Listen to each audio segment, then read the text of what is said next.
asalaamaaleykum mbokk ñi seetaan ñu ngi leen di dalal ak jàmm ci seen xibaaru météo waaye laata loolu rek ñu leen di lancer benn message di leen wax ni que ni octobre rose tàmbali na di leen wax rek ni mën ngeen dem dépister wu ji ndax dépistage du cancer du sein nekk na loo xamante ni lu am solo la ci wérgu yaramu jigéen ñi ñu tàmbali suñuy xibaaru météo ak asamaan soo xamante ne dina yëngu daanaka ci dox goxaan yu bari ci biir dëkk bi waaye tàngaay bu ànd ak guusaay boo xamante ni dina fi desandi suñu image satellite du jour diñu won guusaay bi nga xamante ne mu ngi fës trop ci bët saalumu réew mi waaye tamit benn onde buy jógee ci penku bi bis bu fi yegsee nag daanaka sax yegsi na ci gox-goxaan yu bari dina fi indi ay taw yu ànd ak ay dënnu te taw yooyu nag dina commencer tey ci guddi gi fu ci mel ne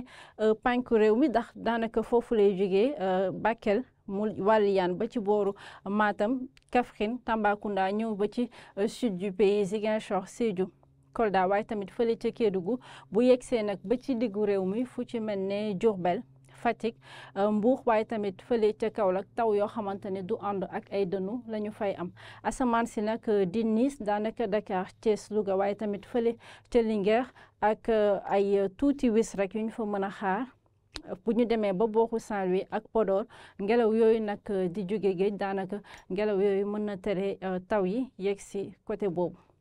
température yi nag toll si 20 degré ak ñett fële ca Kédougou daanaka mooy température bi gën a suufe ba si 20 degré ak juróom-ñeent fële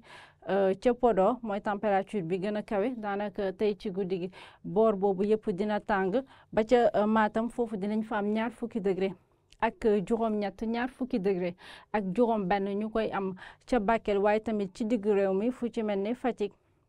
Kaolack Kaffrine waaye tamit fële ca Tambacounda 20 degré ak juróom-ñaar nag ñu am ko ca Saint-Louis am ko ci Dakar waaye tamit am ko ci Diourbel ak fële ci Linguère suba ci ëllëg bi taw yu ànd ak ay dënnu yu des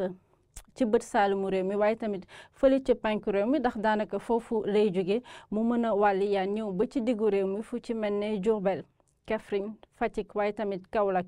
ak Mbour bu ñu demee ba booru Dakar Saint-Louis Matam Podor Linguère ak Louga foofu nag taw yi ñu fay xaar du ànd ak ay dënnu tàngaay bi nag di fi desandi température yi toll si 30 degré ak benn ba si 30 degré ak juróom-ñaar fële ca Podor 30 degré ak benn bi ñu ngi koy am ci Mbour 30 degré ak ñaar ñu koy am ci Dakar waaye tamit ca Thiès 30 degré ak ñett nag ñu koy am ci Saint-Louis am ko Louga Fatick waaye tamit ci bët saalumu réew bi Ziguinchor Sédhiou Kolda Kédougou 30 degré ak juróom benn nag ñu am ko ci Kaffrine am ko Tambacounda waaye tamit am ko fële ca Matam ñuy jeexalee rek suñuy xibaaru météo ak ni ñu ko tàmmalee di leen ñaax rek ngeen dem def dépistage contre le cancer du sein mu nekk lu am solo ci wérgu yaramu jigéen ñi mbokk yi li lañ amoon si leen doon dégtal si xibaaru météo di leen jox dig daje ëllëg te di leen ñaanal jàmm wasalaam